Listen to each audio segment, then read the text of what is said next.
Shalom, selamat pagi. Salam jumpa lagi dalam kegiatan pembelajaran kita pada hari ini. Apa kabar anak-anak semuanya? Semoga ibu menjumpai anak-anak berada di dalam keadaan sehat. Anak-anak yang ada di rumah, hari ini kita akan belajar dari buku tema 7 yaitu kebersamaan. Subtema 1 kebersamaan di rumah, dan hari ini kita memasuki kegiatan pembelajaran yang kedua.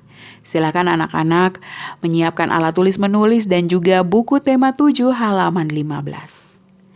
Nah, anak-anak yang ada di rumah, jika kelengkapan belajar telah disiapkan dan anak-anak sudah siap untuk kita belajar, maka ibu ajak untuk kita memulai kegiatan pembelajaran kita pada hari ini.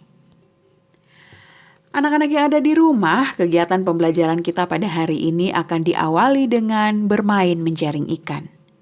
Di dekat rumah Ali ada kolam renang. Hampir setiap hari Minggu, Ali bersama teman-temannya bermain di kolam renang. Hari ini mereka asik bermain menjaring ikan. Mereka bermain di kolam yang dangkal. Dalam permainan menjaring ikan terdapat gerakan berjalan di air. Nah, anak-anak yang ada di rumah, untuk melakukan gerakan berjalan di air, anak-anak akan diajar oleh Pak Guru PJOK. Setelah bermain menjaring ikan, Ali dan teman-temannya duduk di tepi kolam. Ali bercerita tentang dongeng ular dan tikus. Nah, anak-anak yang ada di rumah, selanjutnya ibu akan membacakan dongeng untuk anak-anak semua. Dongeng ini berjudul Kecerdikan Menumbuhkan Kebaikan. Di sebuah gurun pasir, hiduplah ular dan tikus pasir. Sebenarnya sang ular sangat ingin memangsa tikus. Sedangkan tikus berusaha mencari akal agar ular tidak lagi berniat memangsanya. Saat itu sang ular sangat lapar, padahal ia sedang tidak mempunyai sedikit pun makanan. Sedangkan tikus yang berada tidak jauh dari sang ular sedang asik melahap makanannya. Sang ular merasa tidak senang melihat kelakuan tikus. "Dengarkan ucapanku, wahai tikus yang angkuh. Aku pasti akan mendapatkan tubuhmu yang mungil dan lezat itu," kata ular kepada tikus. "Hei ular, berusahalah bekerja. Jangan hanya berani mengancam. Kalau hanya mengancam, seekor semut pun bisa," kata tikus kepada ular. Sang ular sangat marah mendengar ejekan tikus. Ia lalu kembali ke sarangnya dengan perut yang lapar.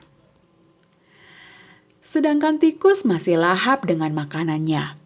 Waktu terus berjalan, tetapi ular tidak juga menemukan makanan. Ia juga enggan untuk keluar dari sarangnya. Sementara itu, tikus sudah lelap dalam sarangnya. Ular yang masih dalam keadaan lapar segera mengendap-endap mendekati sarang tikus meski ia masih sangat kesal terhadap tikus. Dan kini ular telah berada di sisi tikus yang sedang tertidur pulas. "Hei tikus, aku sudah berada di sebelahmu dan siap untuk menyantapmu." Tikus segera terbangun dari tidurnya. Sambil berpura-pura menguap, ia mulai memutar otak agar bisa lolos dari cengkraman sang ular.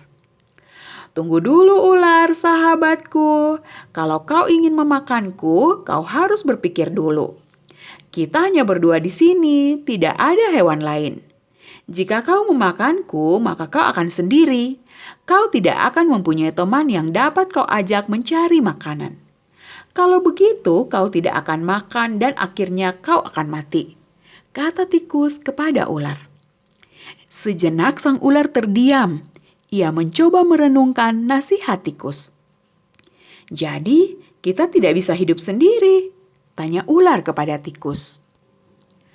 "Tentu, bukankah kita bisa berteman dan tentunya kita bisa dapat bersama-sama mencari makanan? Bukankah itu lebih menyenangkan daripada nantinya setelah kau memakanku, kau hanya akan hidup sendiri?" kata tikus kepada ular sambil menjelaskan. Ular mengangguk tanda mengerti. "Baiklah kalau begitu, maafkan aku tikus," kata ular kepada tikus. Tikus pun memaafkan ular. Mereka tersenyum bahagia, kemudian beranjak mencari makanan bersama-sama. Nah, anak-anak yang ada di rumah, itu tadi dongeng yang berjudul Kecerdikan Menumbuhkan Kebaikan. Nah, anak-anak yang ada di rumah, tentunya anak-anak sudah menyimak dongeng yang berjudul Kecerdikan Menumbuhkan Kebaikan, bukan?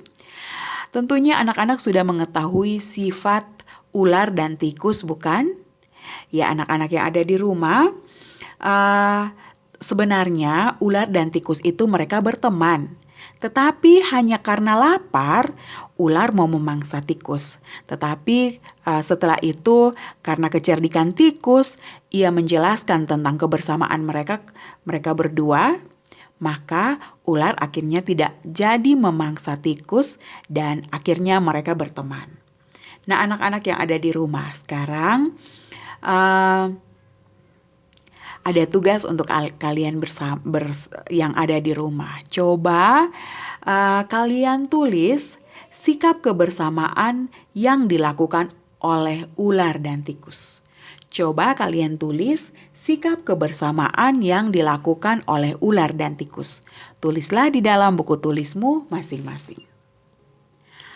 Anak-anak yang ada di rumah, setelah anak-anak menuliskan sikap kebersamaan yang dilakukan oleh ular dan tikus, ibu mau menugaskan kepada anak-anak untuk membaca kembali dongeng berjudul Kecerdikan Menumbuhkan Kebaikan. Saat membaca dongeng ini, kita bisa membacanya bersama-sama dengan teman-teman atau saudara kita yang ada di rumah. Jadi, ketika membaca percakapan antara dongeng kecerdikan menumbuhkan kebaikan antara ular dan tikus ini, maka kita bisa memilih 3 peran. Peran yang pertama adalah sebagai pencerita. Orang yang bertugas sebagai pencerita, dia akan menjadi pencerita, dia akan menceritakan dongeng tersebut. Ada juga yang akan bertindak sebagai ular, dan ada juga atau bertindak atau berperan sebagai ular, dan juga ada yang bisa berperan sebagai tikus. Jadi ketika anak-anak membaca percakapan antara ular dan tikus, anak-anak bisa membagi menjadi 3.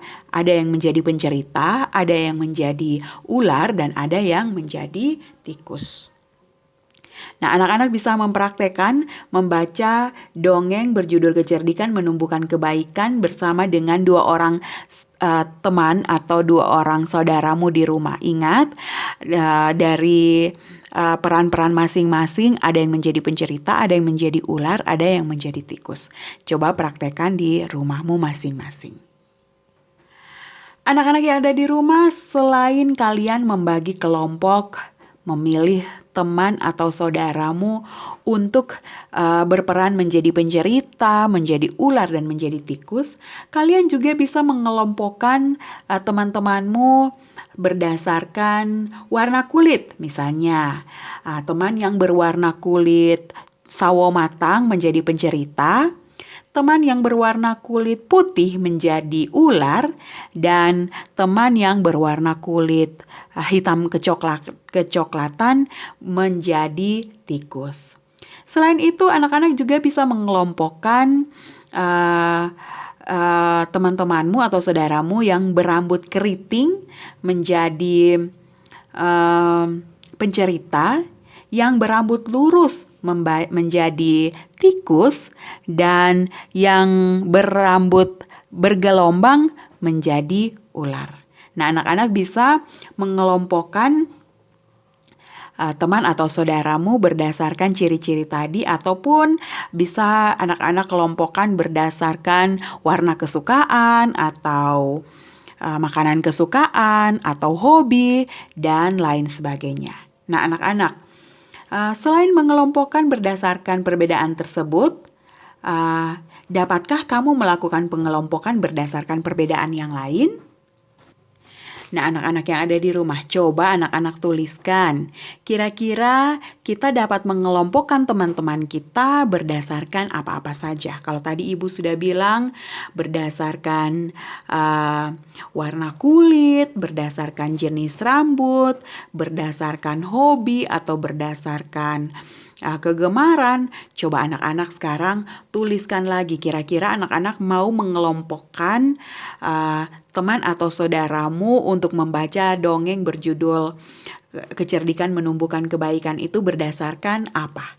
Kira-kira mau berdasarkan suku, mau berdasarkan agama, atau berdasarkan apa saja? Silahkan anak-anak tulis minimal 5. Minimal 5 kelompok. Ya, minimal 5 kelompok. Setelah anak-anak menuliskan kelompok-kelompok berdasarkan ciri-ciri khusus tersebut, anak-anak ditugaskan lagi untuk menulis kira-kira bagaimana sikapmu terhadap teman yang memiliki ciri-ciri yang berbeda atau memiliki agama yang berbeda atau memiliki suku yang berbeda.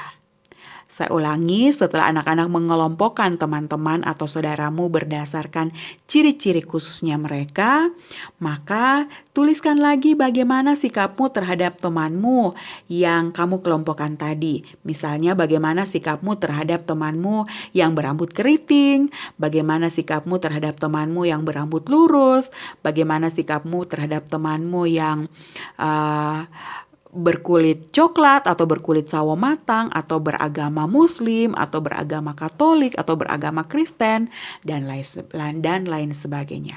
Silakan tulislah sikapmu di dalam buku tulismu masing-masing. Nah, anak-anak yang ada di rumah, setelah selesai kegiatan anak-anak menulis sikap terhadap teman, maka kegiatan pembelajaran kita pada hari ini telah berakhir. Ibu berharap setiap materi pelajaran yang anak-anak pelajari dapat bermanfaat untuk anak-anak semua. Baik, sekian pertemuan kita pada hari ini. Semoga bermanfaat. Shalom, selamat pagi. Tuhan memberkati kita semua.